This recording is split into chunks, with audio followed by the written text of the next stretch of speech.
Hello, my name is Azad Koni, and today I'll be talking about Operation Ranch Hand and the chemical agents it produced. When we consider the use of herbicides in the Vietnam War, most people gravitate immediately towards Agent Orange. But in reality, there was an entire operation centered around the development of agents that could give better advantages to the US troops fighting in the dense jungle. The use of airborne agents was not entirely new, and dates back to insecticide usage during World War I. During this time, insecticide was sprayed onto orchards and trees using a hose connected to large trucks and pumps. This method, while effective, was not entirely efficient due to the lack of range of the hoses connected to the pumps. This ensured that there wasn't an entire coverage of the tree, and therefore insect problems remained. Seeing this, an entomologist named C.R. Nellis, a scientist specializing in insects and bugs, approached the Air Force with an idea. He proposed that they strap canisters of insecticides to the wings of planes in order for them to be released during low flights over the orchard. The Air Force agreed, and after committing a few runs against some invasive caterpillars, the results showed that it was incredibly effective, with a 99% efficiency in killing the invasive species. While this was a huge win for farm workers, the Air Force used these results in order to develop their own designs in adapting this method for dispensing chemical weapons from the sky during wartime. While the Americans never made use of these blueprints, Italy did perform the first aerial chemical attack in 1936 against an advancing Ethiopian front. The results were extremely effective, and it was seen that the aerial dispense method was the future of chemical dispensing. Operation Ranch Hand was named after the C-123 Ranch Hand cargo planes utilized in dispensing herbicides. As you can see, these are large cargo planes that were not built for any sort of military combat. They were instead modified to carry the large canisters of insecticides on its wings that would be released as it flew over the jungles of Vietnam. The purpose of this operation was to release herbicides over the jungle in order to destroy foliage and vegetation that was blocking the view of the US troops. The Viet Cong were extremely skilled in using this vegetation to their advantage and put immense pressure on US troops, prompting the use of these herbicides. The South Vietnam government was entirely behind the measure and put a lot of pressure on the ambassador and consequently President JFK to fund the operation. JFK was hesitant at first, but after significant debate, gave in and funded the operation. The operation in total sponsored the creation of many different herbicides that could counteract as much vegetation as was present in the Vietnam area.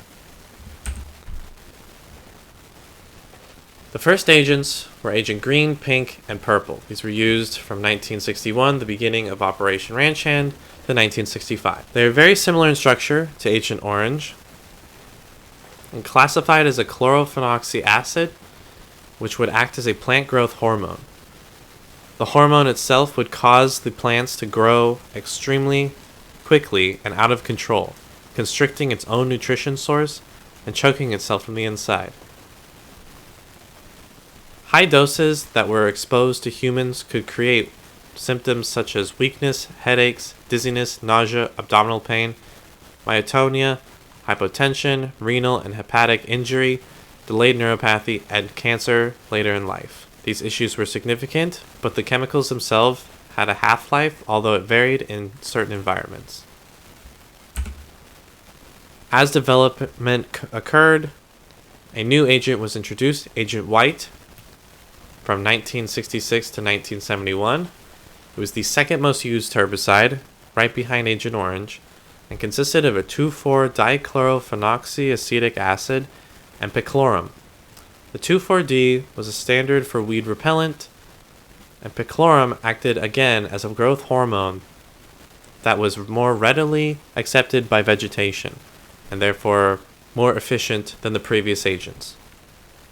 This allowed for the targeting and the destruction of large, woody, broad-leafed vegetation, such as the large palm trees and large shrubs you can see in the picture. Currently, there is toxicity testing on both humans for high-dose exposure as well as reproductive effects.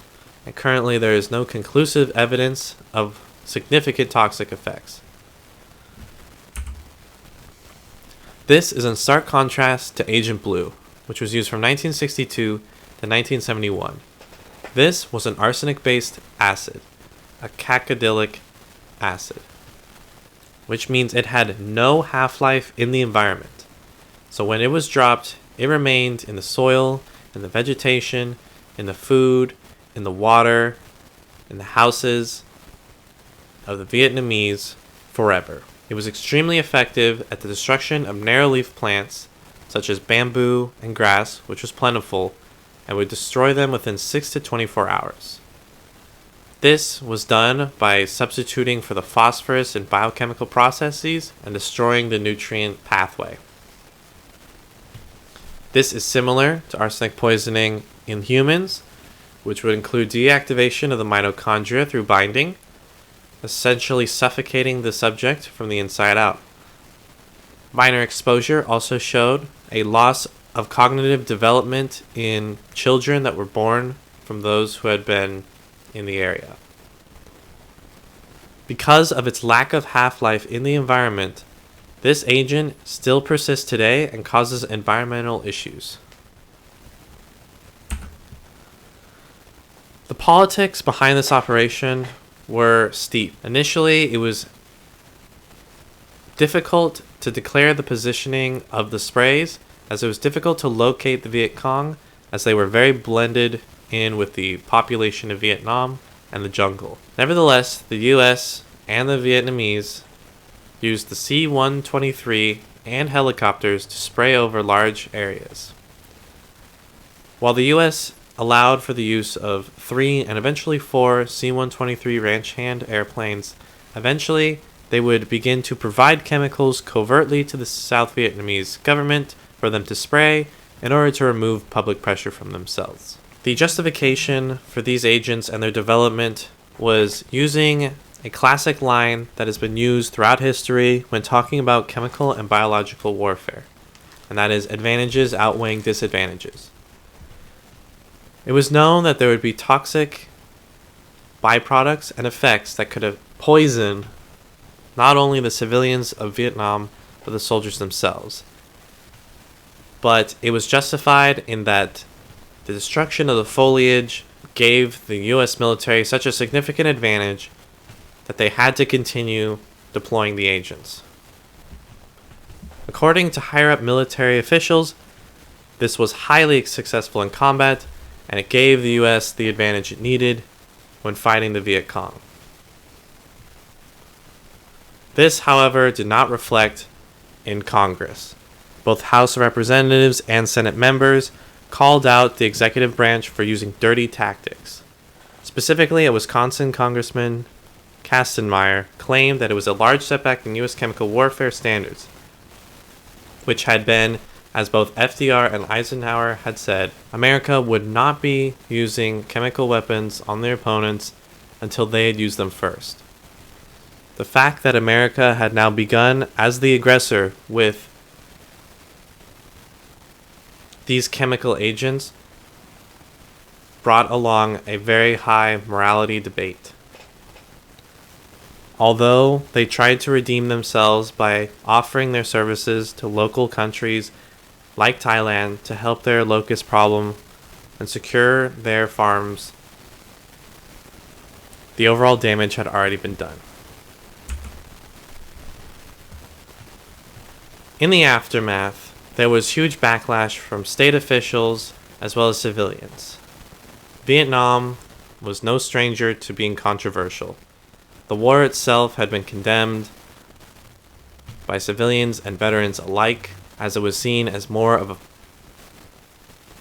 fight against the fake communist enemy rather than an actual necessity. As time went on, these veterans and civilians of Vietnam began to feel the effects of these agents that had been dropped on them time and time again.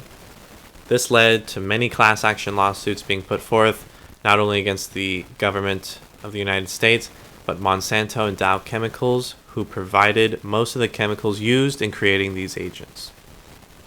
Here are some statistics on the amount of agents used, the amount of area covered, and the times in which these agents were used.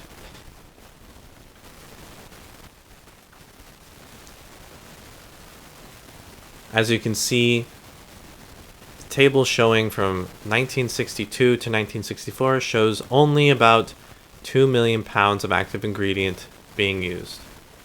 Whereas the graph showing from 1965 to 1971 shows an uptick in almost 19 million pounds being used.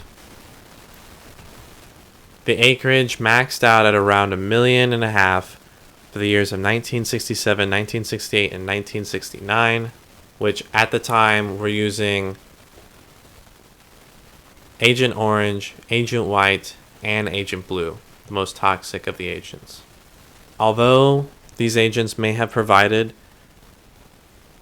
a significant advantage for the American military in their actions against the Viet Cong,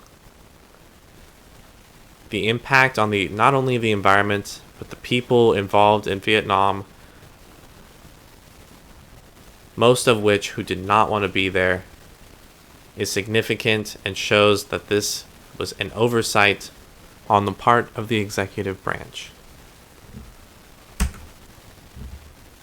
Here are my references.